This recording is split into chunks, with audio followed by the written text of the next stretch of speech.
Umuwi na naman si Kagome dahil na bad trip kay Inuyasha. Kaya sumunod si Shippo at sinabing nagseselos lang kasi si Inuyasha. Giit naman ni Kagome na kukuha lang siya ng first aid kit. Naramdaman ni Kikyo si Narako kaya pinuntahan niya ito sa gubat. Saka natawa siya dahil alam niyang taglay pa rin ni Narako ang puso ni Onigumo na in love sa kanya. Pag-uwi ni Kagome ay inasikaso kaagad siya ng ina. Pagkatapos maligo ay nag-relax muna siya sa malambot na kama. Naisip ni Narako na madali lang patayin si Kikyo pero pinipigilan siya ng puso ni Onigumo na may pagnanasa sa priestess kaya ginamit na lang niya ang banal na hiyas upang makapagpalabas ng Giant Soul Collector. Napansin ni Kikyo ang kakaibang ulap at ang kumukuha ng mga kaluluwa. Kaya kumuha siya ng sandata at agad na umalis upang subukan itong patayin ngunit walang kwenta dito ang mga Soul Collector niya at di niya pa ito tinamaan ng palaso. Tapos hinihigop din ito ang mga kaluluwa na nagpapanatili sa kanya kaya napilitan siyang tumakas ngunit muntik na nitong makagat kaya nahulog siya sa bangin. Nagpapahinga ang grupo nang tuksuhin nila si Inuyasha dahil umuwi na naman si Kagome dahil sa kanya. Ngunit di na rin makatiis ang bida kaya naghintay siya sa balon nang makita niya ang Giant Soul Collector pati ang nanghihinang si Kikyo. Iniligtas niya ito sa atake ng halimaw ngunit hinabol sila at muling nakailag saka inilapag ang dalaga. Tapos nilabas ang Tesaiga kaya nang sumugod ay nahiwa niya ang napakahabang katawan nito. Kaya naglabasan ng mga kaluluwa na nahigop at nagbalik kay Kikyo ang mga nakuha sa kanya. Nagtanong pa ang bida ngunit sinabi ni Kikyo na nagkataon lang na nagkita sila.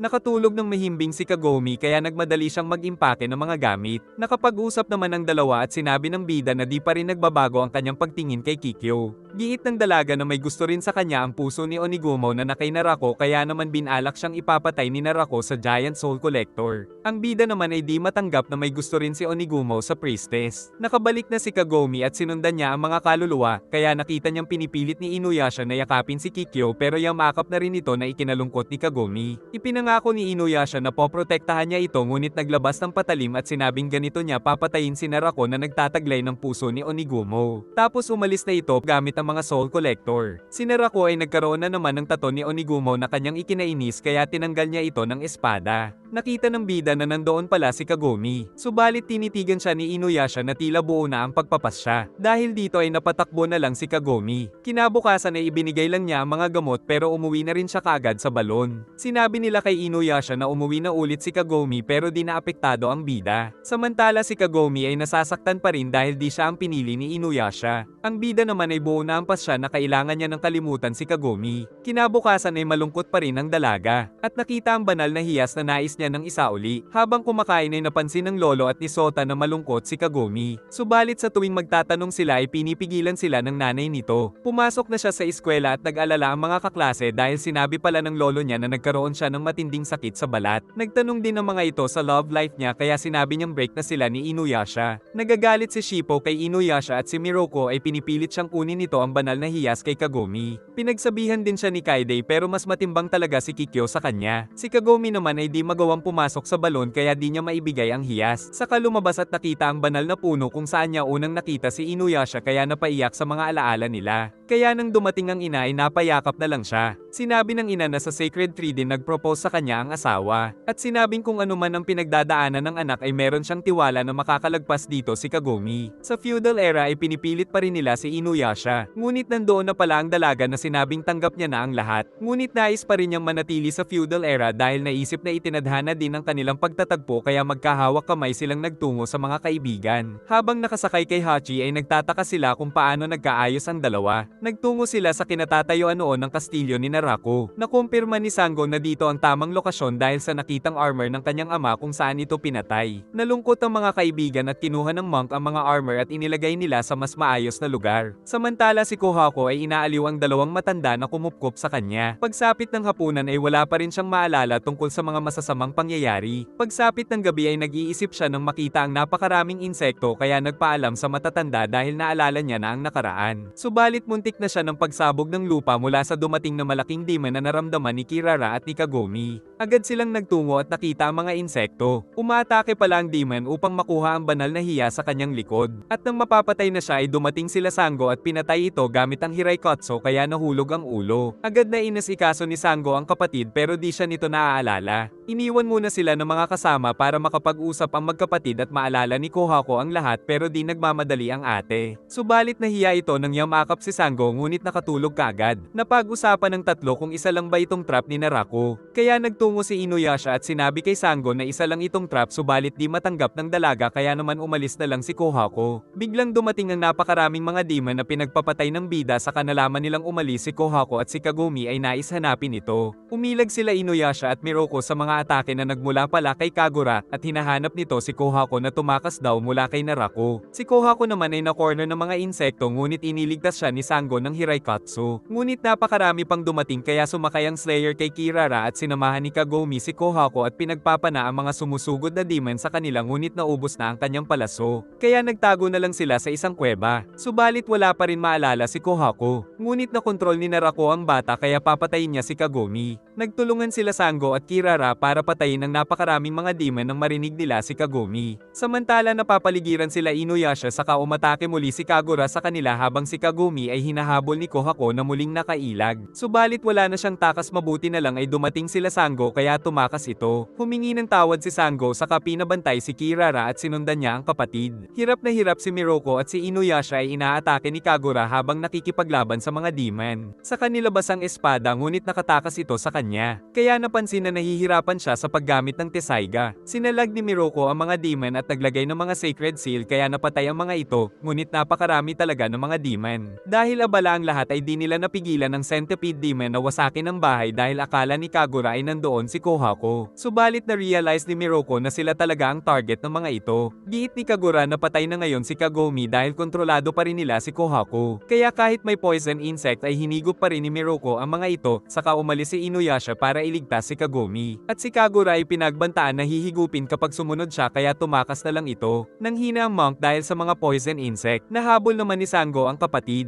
Ngunit lumaban ito sa kanya na nasalag at inatake niya ng sandata. Nang makita ng bida na ligtas si Kagumi ay nagtungo na ito sa magkapatid. Ngunit naisip niyang di tinuluyan ni Kohako si Kagumi kaya baka may kontrol pa rin ito. Natalo na ni Sango ang kapatid ngunit kailangan niyang patayin ito upang makawala kay Narako. Nang dumating si Inuyasha at pinigilan siya nito kaya nakatakas. At sinabi ng bida na matutuwa lalo si Narako pag pinatay nila si Kohako kaya hinabol na lang ito ni Inuyasha. Subalit dumating si Kagura at sinabing si Kohako mismo ang ayaw maalala ang malupit na nakaraan. Ngunit naisip ng bida na makakatakas ito sa kontrol ni Narako pag naalala ang mga naganap ngunit inatake sila ni Kagura at dinala nito si Kohako. Saka pinaliwanag ni Inuyasha na di nila kailangang patayin si Kohako dahil meron pa rin itong puso ng tao. Dahil di nagawa ni Kohako ang misyon ay nagbantay itong ibabalik lahat ng masasakit niyang alaala. Ngunit nilinis muli ang kanyang utak para sa pangalawang pagkakataon. Nagtungo sila sa Shomaro sa gubat ngunit nalaman agad ni Bokusen ang kanilang pagdating. Nanghihina si Miroko dahil sa paghigop ng mga poison insect. Kaya naiiyak na si Sango subalit nang hahawak na pala ng puwet kaya sinapok. Ang lagayan ng espada nila Inuyasha at Sesshomaru ay gawa pala sa mga sanga ng Demon Tree. Saka tinanong ni Sesshomaru kung ba't nagiging full demon ang kapatid. Sagot ng Demon Tree na hindi kasi makontrol ni Inuyasha ang demon blood nito kaya nababaliw. Dahil dito ay ipinamana sa kanya ng ama ang Tesaiga upang makontrol ang demon blood. Nagpasalamat si Kagumi sa pagligtas ni Inuyasha kay Kohako pero nagkukunwari pa rin itong ginawa niya lang upang mainis si Narako. Nagpakita din ito ng concern sa sugat ni Kagumi ngunit nahiya sila nang dumating si Sango na nagpasalamat sa dalawa. Dumating ang bata na humihingi ng tulong na agad na pinuntahan ni Inuyasha. Ngunit nahulog lang pala ang matanda kaya binuhat niya at dinala nila ito sa kanilang village saka may binigay ang bata na pinagbalatan ng ahas bilang pasasalamat. Sa pagpapatuloy sa paglalakbay ay may naamoy ang bida na dugo at nakita ang usok mula sa pinanggalingang village kaya nagtungo sila at nakita ang bata na may palaso. Kagagawan pala ito ng mga bandido na sinunog ang buong nayon at kinuha ang kababaihan. Kaya galit ang bida na inilabas ang espada nito. Naramdaman nilang merong demon saka dumating ang pinuno na si Gotenmaru. Nag-alala naman si Miroko dahil nahihirapan pa rin si Inuyasha sa Tesaiga. Nang sumugod at umatake ang bida ay nagawang matapyas ang axe ng kalaban. Kaya kumuha ito ng babae at inihagis saka umatake ng poison powder at nagawang mahiwa ang bida. Tapos binalot niya ng poison kakon si Inuyasha kaya pinrotektahan siya ng monk pero pareho silang nabalot. Sa halip na matakot ay natuwa pa ang mga tauhan dahil malakas ang pinuno nila. Sinipa pa ng isa si Inuyasha ngunit sumakit ang paa dahil lason ang kakon. Nakaligtas pa rin ang dalawa subalit may lason din ang sugat ng bida. Saka ipinakuha ang Tesaiga ngunit di niya mahawakan dahil nire-reject nito ang mga full demon. Patungo na sila Sango dahil di pa nagbabalik ang dalawa. Samantala nanganganib na ang dalawa dahil sa poison kakon. Binigay na lang lang sa mga tauhan ng Tesaiga at excited na si Gotenmaro na makita silang matunaw. Nang kinuha ang isang babae ay naiinis ang bida. Nagawa pang mag-inom ng mga bandido. Saka binigay ang isang babae na tinusok nito at hinigop ang dugo na ikinatakot ng iba pang bihag, subalit iisa-isahin niya daw ang mga ito habang pinapanood ni Inuyasha. Biglang kinuha ng lolo ang Tesaiga upang ibigay sa bida, subalit nahuli siya at pinahirapan. At nang papatayin na ito ay dumating ang kanyang apo at niligtas sila ni Sango. Pinag-utos ni Gotenmaro na kunin si Kagome. Samantala paubos na ang barrier ng monk habang nakikipaglaban naman si Sango sa mga pangit at pinaligiran sila ng mga ito. Dahil sa panganib na kinakaharap ay nag-transform na naman ang bida at nawasak nito ang kakon saka pinagpapatay ang mga bandido. Dahil dito ay ipinakita na rin ni Gotenmaro ang tunay nitong anyo. Saka lumipad at umatake ng Ipo-Ipo. Pero wala itong kwenta kaya winasak lang nito ang kanyang pakpak. Ngunit umatake pa rin ang kakon at tuluyang naglaho. Subalit nasa ere pala ito na tuluyang tinapos ang pangit na demon kaya nagtakbuhan ang mga tauhan. Hinahanap ni Jaken ang kanyang master at naisip niyang nagtungo ito kay Inuyasha para patunayan ang nalaman kay Bokusen. Pinagpapatay ng bida ang napakaraming bandido na tuwang-tuwa pa sa kanyang ginagawa sa mga ito. Kaya nagmakaawa ang mga natitirang bandido subalit nakangiti pa ito dahil kahit si Kagome ay di nito nakikilala. Sakto naman na dumating si Sesshomaru na nakitang totoo nga ang sinabi ng Demon Tree. Sumugod ito sa kanya kaya ginamit ang espada para pigilan si Inuyasha pero sinuntok lang ito subalit napinsala ang braso. Ngunit nagpatuloy sa pagsugod kaya napinsala siya ng Tokijin. Subalit para itong baliw na patuloy ang pagsugod. Kaya ginamit ni Sesshomaru ang lakas ng espada at nagawang mapatalsik nito ang bida sa pinrotektahan ni Kagome. Nabahala sila pero hindi naman na agresibo ngayon si Sesshomaru. Nang magising ay malungkot ang bida sa kanyang mga ginawa. Pinigilan nila ang bata dahil isang demon si Inuyasha. Subalit ito daw ang nagligtas sa kanyang lolo ngunit di rin masaya ang bida sa nangyari. Naiinis si Inuyasha dahil di niya matanggal ang amoy ng dugo sa mga kuko. Kaya kinawaan siya ni Kagome na kanyang ikinainis. Subalit dinamayan pa rin siya ng dalaga na naiintindihan ang kanyang pinagdadaanan. Nagtungo ang bida kay Totosai ngunit di alam ng mga kaibigan kung nasaan siya. Nais na daw ng bida na malaman ang sikreto sa pagmaster ng Tesaiga dahil ayaw niya nang mag-transform. Kaya sinabi ni Totosai na kailangan niyang patayin si Ryu Kotsusei. Ito pala ang demon na nakalaban ng kanyang ama at pinatulog gamit ang isang seal. Dahil kung mapatay niya ito ay magiging magaan na lang sa kanya ang Tesaiga. Subalit nakikinig pala ang insekto ni Narako kaya balak nitong masabutahe si Inuyasha. Nagpatuloy ang bida sa mahirap na paglalakbay patungo kay Ryu Kotsusei. Sila Kagome naman ay pinilit na sabihin ng matanda kung nasaan si Inuyasha. Nakaakyat na ang bida at nakita si Ryu Kotsusei na nakasil ng kuko ng kanyang ama. Subalit dumating si Narako na winasak ang seal. Kaya naman nabuhay muli si Ryu Kotsusei na natulog sa mahabang panahon. Pero mas gusto pa daw ito ni Inuyasha kaysa pumatay ng natutulog na demon. Sinugod siya ng dragon ngunit nakatakas at nagtungo sa likod nito. Subalit umatake ito ng malakas na energy bullet sa nakailag na bida ngunit ang puppet ni Narako pala ang puntirya nito. Naramdaman ng mga kaibigan ang nakakatakot na aura ng demon dragon kaya nagpa siya silang tulungan si Inuyasha. Naisip naman ng bida na tusukin ito sa sugat ngunit nang umatake siya ay di ito tumalab sa balat na mas matigas sa bakal. Saka inatake siya ng mas malakas na energy bullet, mabuti ay nakailag siya dito. Pinapatras na siya ni Mayoga ngunit ayaw makinig kaya umalis na lang ito sa tinamaan ng master. Subalit buo ang loob niya na lumaban kaya sumugod muli. Sinabi naman ni Totosai na ang tanging paraan upang matalo si Ryu Kotsusei ay ang matutunan ng bida ang backlash wave na mas mataas na teknik kaysa sa Windscar. Kaya nag-alala si Kagome dahil sa Windscar pa lang ay hindi na magamit ng maayos ni Inuyasha. Pinaulanan si Inuyasha ng mga energy bullet hanggang sa tamaan. Subalit muli siyang sumugod ngunit nahuli siya ng kamay at binaon pa nito kaya nahulog niya ang Tesaiga. Saka inatake siya ng super energy bullet na naramdaman ng mga kaibigan.